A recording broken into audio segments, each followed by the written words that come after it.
Fala pessoal, tudo beleza? Hoje nós vamos entender um pouquinho o recurso em sentido estrito, tá? É conhecido também como rese, é um recurso exclusivo do direito processual penal e está disposto lá no artigo 581 do CPP, ok? E esse dispositivo ele traz um rol taxativo, diversos incisos, durante todo o artigo 581, de cabimento para esse recurso, mas nem todos esses incisos são passíveis de rese, né? Tem alguns que é apelação, tem outros que é possível, que na verdade é cabível o agravo em execução, por ser uma decisão ocorrida lá na execução penal, mas isso a gente vai ver no decorrer desse vídeo. Então assista até o final para não perder nenhum detalhe e claro, já se inscreve para acompanhar os próximos vídeos aqui do Destrinchando o Direito, tudo bem? Então antes da gente prosseguir com o vídeo, eu tenho algumas peculiaridades sobre o recurso em sentido estrito para trazer aqui para vocês. O primeiro deles é que é um recurso interposto contra decisão de juiz singular,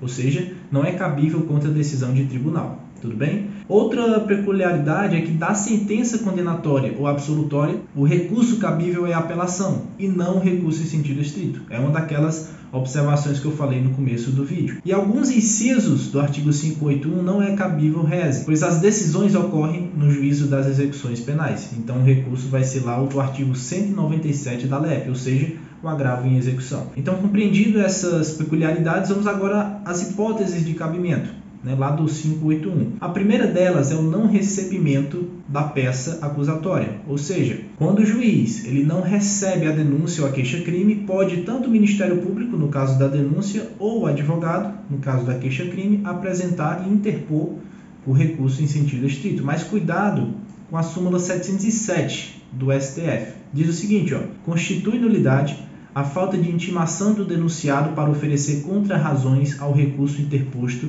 da rejeição da denúncia, não a suprimindo a nomeação de defensor dativo. Então, trata-se claramente do princípio do contraditório. Já no caso da decisão que recebe a denúncia, é possível a utilização do habeas corpus, que não é um recurso e sim um remédio constitucional visando aí o trancamento da ação penal. Outra hipótese de cabimento é a incompetência do juiz, ou seja, no direito processual penal, o juiz ele poderá reconhecer a sua própria incompetência, seja ela absoluta ou relativa, na forma do artigo 109 do CPP, sendo cabível o rese nessa situação. Outra hipótese é no caso de pronúncia do acusado, ou seja, contra a decisão que determina que o acusado será julgado pelo tribunal do júri, pelo plenário do tribunal do júri, cabe recurso em sentido estrito. Mas cuidado que, no caso de impronúncia e da absolvição sumária, o recurso cabível vai ser a apelação e não o recurso em sentido estrito. Existe até um macete, bem interessante, para não esquecer essas hipóteses de cabimento. Quando vai ser cabível a apelação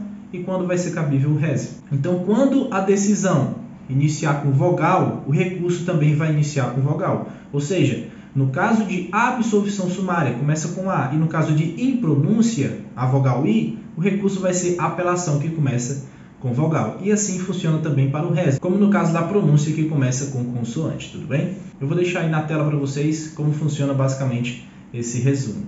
A próxima hipótese de cabimento são as decisões em que decretar ou não a extinção de punibilidade. Lembrando que somente vai caber o rese se a decisão for dada fora de sentença absolutória ou condenatória, porque nesse caso, como eu já disse, o recurso vai ser apelação, certo? E o mesmo raciocínio deve ser feito quando o juízo das execuções reconhecer ou não alguma causa extintiva de punibilidade, porque o recurso aqui vai ser o agravo em execução, beleza?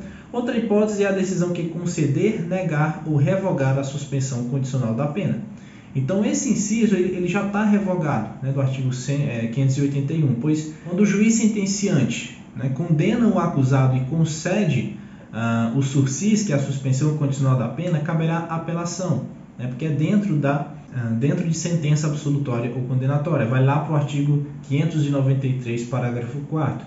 Já se o sursis ele for decidido no âmbito da execução penal, a impugnação deve ser feita por meio de agravo em execução, tá certo? Então tem que ter muita calma e muita tranquilidade para identificar o momento processual em que está ocorrendo aquela decisão para aplicar o recurso pertinente, o recurso cabível de fato, seja o rese, seja a apelação ou seja o agravo em execução, tá bom?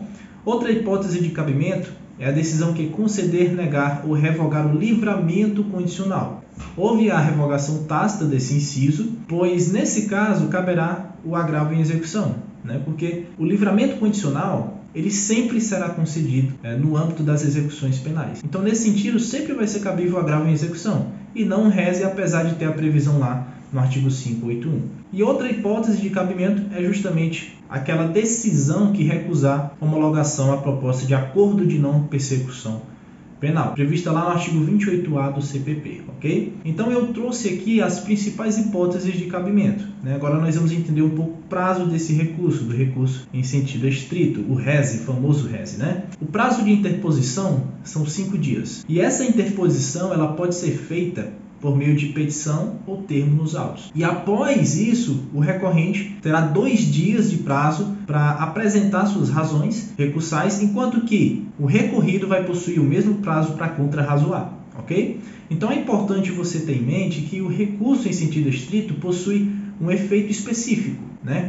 Qual é esse efeito? É o efeito regressivo, conhecido também como iterativo ou diferido. O que é que isso quer dizer? Esse efeito permite que o juiz se retrate da decisão impugnada, ou seja, é o famoso juízo de retratação. Vamos facilitar aqui as coisas, né? Então, basicamente, são essas as principais informações sobre o recurso em sentido estrito. Então, bora fazer aqui um resumão, né, para concluir e finalizar o vídeo com chave de ouro. A primeira coisa, o recurso em sentido estrito garante que determinadas decisões interlocutórias possam ser revistas por instâncias superiores. Tudo bem? As hipóteses de cabimento estão presentes lá no artigo 581. É um recurso que exige um conhecimento específico, principalmente para aplicar ele no momento correto, como no caso da pronúncia do acusado, a incompetência do juízo ou até mesmo a extinção de punibilidade. Então, entender essas peculiaridades do reze, como o efeito regressivo e as distinções entre as situações em que é aplicável o reze, ou então é aplicável a apelação, ou então é aplicável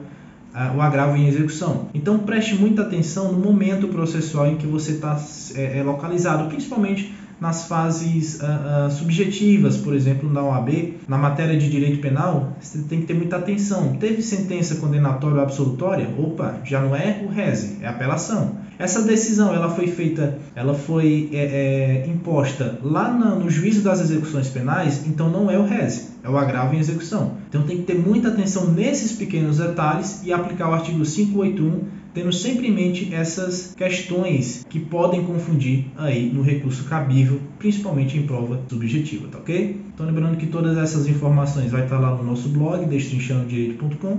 Vou deixar aí na descrição e também no comentário fixado. Um forte abraço e até o próximo vídeo. Valeu!